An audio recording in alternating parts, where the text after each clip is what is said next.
क्या आप कभी किसी अनजान आदमी के जीने की वजह बने हो? क्या किसी अनजान इंसान की खुशियों का कारण बने हो? अगर हाँ, तो ऐसे ही खुशियाँ बांटते रहिए।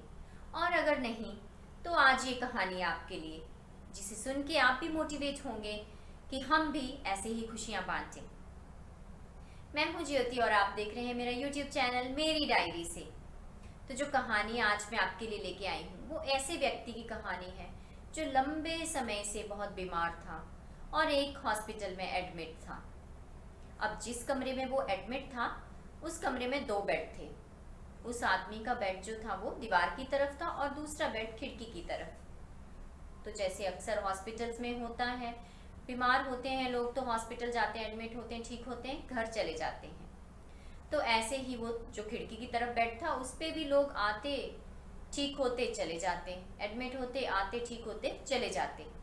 लेकिन जो दीवार की तरफ बेड था, जिस जिस बेड पे वो व्यक्ति था जो लंबे समय से बीमार था, उसने जीने की उम्मीद छोड़ दी थी। उसकी हालत में कोई सुधार नहीं हो रहा था, तो वो किसी से बात भी नहीं करता था। अब एक दिन दूसरे बेड पे जो व्यक्ति आया, अब वो बहुत बातें करने वाला। तो वो आते ही उस व्यक्ति से बात करने लगा। अब जो दीवार की तरफ व्यक्ति था जो बहुत लंबे समय से बीमार था, वो बहुत कम बोल रहा था क्योंकि उसमें बोलने की हिम्मत ही नहीं थी।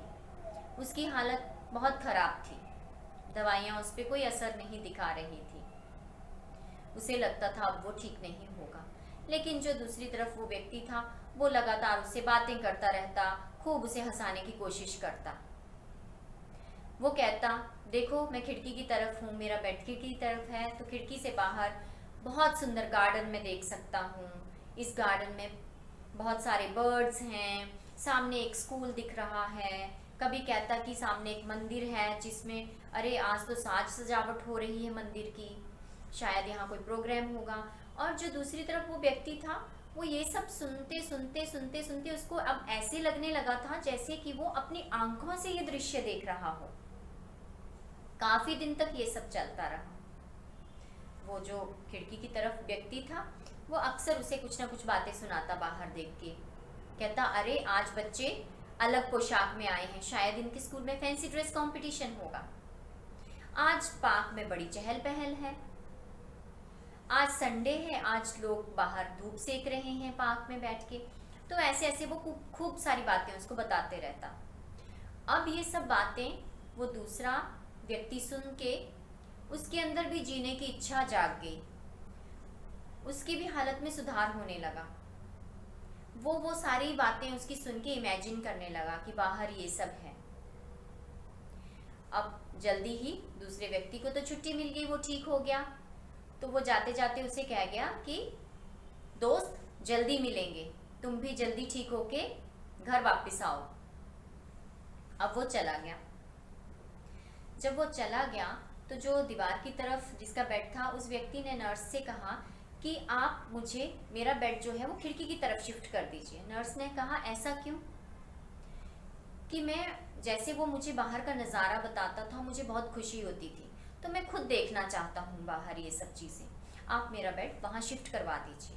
नर्स ने कहा, ठीक है, मैं आपका बेड उस तरफ शिफ्ट करवा देती हूँ। और नर्स ने लोग बुला के उसका बेड उधर शिफ्ट करवा दिया। जैसे ही उस व्यक्ति का बेड दीवार की तरफ से खिड़की की तरफ हुआ, उसने बाहर देखा खिड़की के बाहर, अरे ये क्या, यहाँ तो कोई पार्क नहीं है, यहाँ तो कोई मंदिर नहीं है, कोई स्कूल नहीं है। वो व्यक्ति मुझे क्या बताता रहता था, इस खिड़की के बाहर तो एक और दीवार है। तो नर्स ने मुस्कुरा के कहा, वो सिर्फ आपके अंदर जीने की इच्छा जगाना चाहता था जिसे कि आप छोड़ चुके थे, और उसने वो कर दिखाया। और आज देखिए आप भी ठीक हो रहे हो। तो वो व्यक्ति इतना खुश हुआ कि ना तो उसके साथ मेरा कोई रिश्ता था, ना वो मेरे परिवार से था, मेरा दोस्त भी नहीं था, ना तो उससे पहले हमारी कोई जान पहचान थी, फिर भी वो मेरे अंदर जीने की इच्छा जगा गया, मुझे इतनी अच्छी अच्छी बातें बता गया, मेरे अंदर वो इच्छा जगा गया कि मैं फिर से जाके वो खूबसूरत दुनिया बाहर देखूं। तो ये कहानी हमें यही सिखाती है कि अगर हम किसी को मोटिवेट कर सकें तो हमें उन्हें मोटिवेट ज़रूर करना चाहिए। हमें दूसरों के साथ अच्छी बातें ही करनी चाहिए, हमें दूसरों के साथ सकारात्मक सोच वाली बातें ही करनी चाहिए, ताकि दूसरों का भी हौसला बना रहे और हम भी खुश रहें। फिर मिलूंगी एक और नई कहानी के साथ। तब तक के लिए stay motivated, motivate others also.